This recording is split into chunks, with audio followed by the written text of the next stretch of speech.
परमात्मने नमः। श्री चैतन्य चरित्रावली अध्याय सची माता का सन्यासी पुत्र के प्रति मातृ स्नेह। हे पुत्र, तेरा स्वभाव चंदन से भी अधिक शीतल है। तेरे शास्त्र ज्ञान की संपूर्ण पृथ्वी पर ख्याति हो रही है। इतना कोमल हृदय और ज्ञानी होने पर भी हाय बेटा, तू अपनी वृद्ध माता आदि को परित्याग करके वन के लिए क्यों जा रहा है? पुत्र ही माता की आत्मा है। पुत्र माता के शरीर का एक प्रधान भाग है। पुत्र की संतुष्टि में माता को संतोष होता है। पुत्र की प्रसन्नता से माता को प्रसन्नता होती है और पुत्र की तुष्टि में माता स्वयं अपने तन मन की तुष्टि का अनुभव करती है। माता की एक ही सबसे बड़ी साध होती है, वह अपने प्रिय पुत्र को अपने सामने खाते हुए देखना चाहती है। अपने शक्ति के अनुसार जितने अच्छे अच्छे पदार्थ वह अपने पुत्र को खिला सकती है, उतने पदार्थों को उसे खिलाकर वह इतनी प्रसन्न होती है जितनी प्रसन्नता उसे स्वयं खाने से प्राप्त नहीं होती।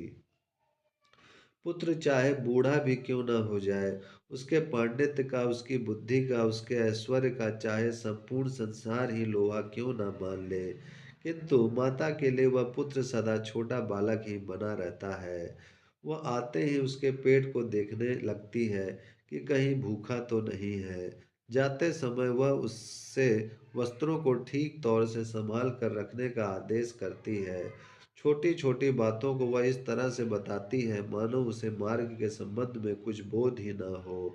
पुत्र के लिए जलपान का सामान बांधना वह नहीं भूलती। इसीलिए नीतिकारों ने कहा है, मात्रा समानम न शरीर पोषणम, अर्थात माता के समान शरीर का पोषण करने वाला दूसरा व्यक्ति नहीं है।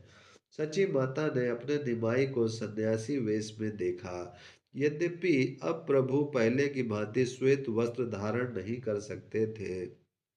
उनके सिर के सुंदर बाल अब सुगंधित तैलों से नहीं सींचे जाते थे। अब वे धातु के पात्रों में भोजन नहीं कर सकते थे। अब उनके लिए एक का ही अन्न खाते रहना निषेध है। तब भी इन बाहरी बातों से क्या होता है, माता के लिए तो उसका पुत्र वही पुराना निमाई ही है। सिर मुड़ाने और कपड़े रंग लेने से उसकी निमाई में कोई परिवर्तन नहीं हुआ। माता उसी तरह प्रभु के ऊपर प्यार करती। वह स्वयं अपने हाथों से प्रभु के भोजन के लिए भांति भांति के व्यंजन बनाती। वह प्रभु के स्वभाव से पूर्ण रीत्या परिचित थी। उसे इस बात का पता था कि निमाई किन किन पदार्थों को खूब प्रेम पूर्वक खाता है। उन्हीं सब पदार्थों को माता खूब सावधानी के साथ बनाती और अपने हाथ से परोस कर प्रभु को खिलाती। प्रभु भी माता के संतोष के निमित्त सभी पदार्थों को खूब रुचि पूर्वक खाते और भोजन करते करते पदार्थों की प्रशंसा भी करते जाते थे। प्रभु के भोजन कर लेने के अनंतर सची माता और सीता देवी दोनों मिलकर अन्य सभी भक्तों को प्रेम के सहित भोजन कराती। सबको भोजन कराने के पश्चात स्वयं भोजन करती। इस प्रकार आचार्य देव का घर उस समय उत्सव मंडप बना हुआ था। प्रातःकाल सभी भक्त उठकर संकीर्तन करने लगते। इसके अनंतर सभी प्रभु को साथ लेकर नित्य कर्मों से निवृत्त होने के लिए गंगा किनारे जाते।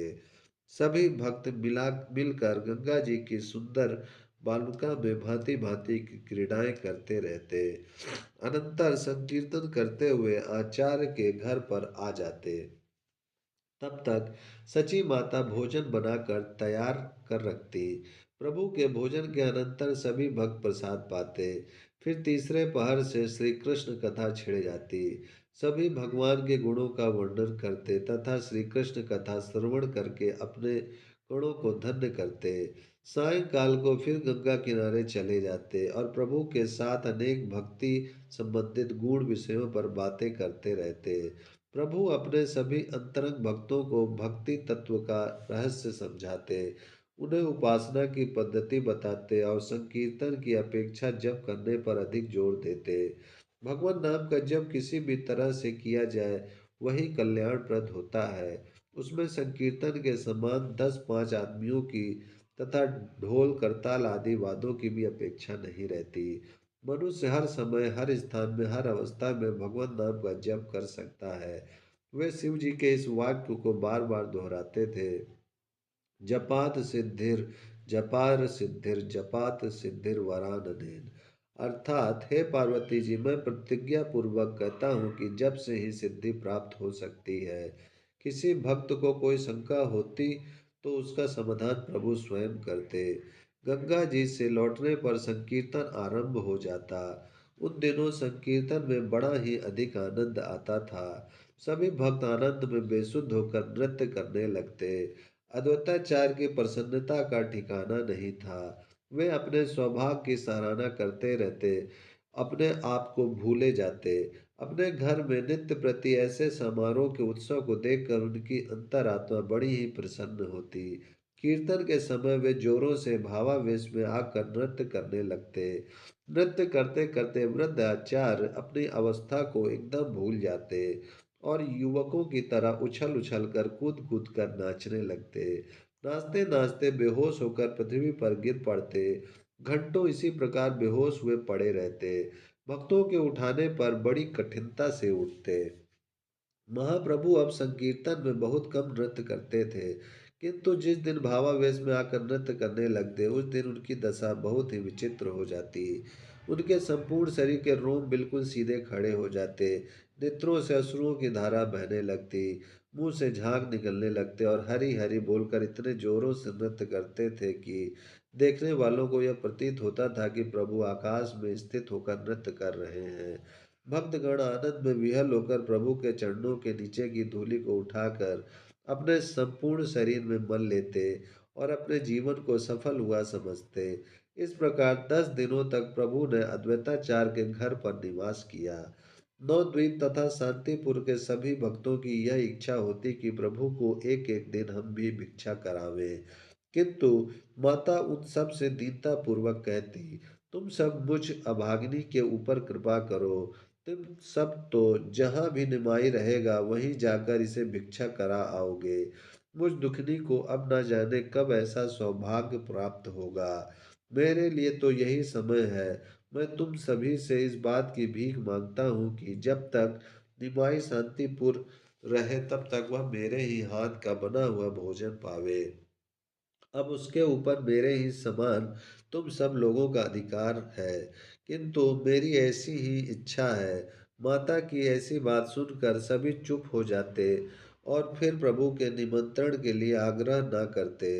इस प्रकार अपनी जननी के हाथ की भिक्षा को पाते हुए और सभी भक्तों के आनंद को बढ़ाते हुए श्री अद्वैताचार्य के आग्रह से प्रभु शांतिपुर में निवास करने लगे। प्रभु शांतिपुर में ठहरे हुए हैं, इस बात का समाचार सुनकर लोग बहुत बहुत दूर से प्रभु के दर्शनों को आया करते। इस प्रकार शांतिपुर में प्रभु के रहने से एक प्रकार का मेला सा ही लग गया। प्रेमावतार चैतन्य देव मात्र स्नेह और अद्वैताचार के प्रेमाग्रह के ही कारण 10 दिनों तक शांतिपुर में ठहरे रहे। ओम शांति शांति शांति।